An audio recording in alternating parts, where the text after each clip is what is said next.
Avant-gardiste sans aucun doute, mais surtout humaniste. Une conception qui nous fait rester optimistes et qui séduit d'ailleurs à travers le monde, c'est celle de AREP, Agence d'architecture interdisciplinaire, acteur majeur de la ville contemporaine.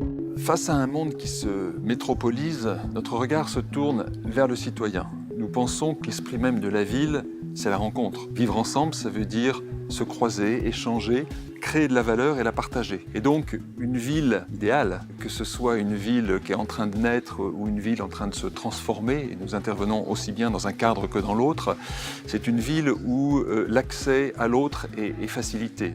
Filiale à 100% de la SNCF, AREP conçoit des gares, véritables concentrés de ville. La mobilité est au cœur des pratiques et de l'expérience urbaine.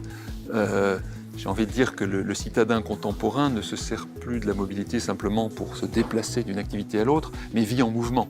Pour aborder la complexité des gares et du sujet des gares, il faut croiser un certain nombre de regards, d'expertises, de compétences. Notre méthode consiste à faire travailler ces différentes expertises, non pas en séquentiel, l'une après l'autre, mais ensemble, pour qu'il y ait très vite des itérations entre ceux qui vont travailler sur l'espace, mettre en forme des espaces qui vont recevoir des usages, ceux qui font de la programmation, c'est-à-dire qui définissent, qui affinent ce que pourront être ces usages de demain, et puis enfin ceux qui préfigurent déjà ce que va être l'exploitation des lieux, dont on aime les faire intervenir très en amont, afin qu'ils donnent déjà des orientations, des garde-fous, des avis sur la manière dont on conçoit les lieux. La mondialisation tend à homogénéiser les manières de se déplacer dans les différentes villes du monde, et en cela, les gares ont du coup un certain nombre de points communs. En revanche, la manière de vivre dans la ville est très différente quand on est à Paris, à Casablanca, à Moscou, à Dubaï ou à Pékin. Et les gares que nous concevons ont un esprit différent qui reflète donc cette culture urbaine.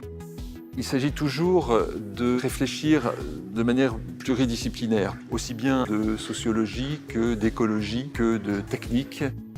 Repenser un cadre, aussi bien à l'échelle de l'individu, du quartier, qu'à l'échelle des grandes métropoles.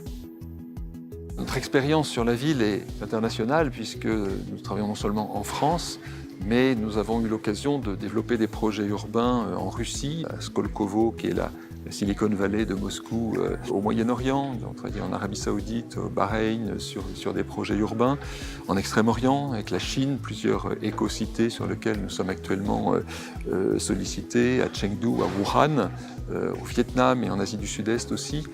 Et enfin en Afrique du Nord, au Maroc, où nous travaillons sur des grands développements urbains. Nos projets, à chaque fois, ont pour base une réflexion sur la manière dont on peut les adapter aujourd'hui aux nouveaux usages des citadins.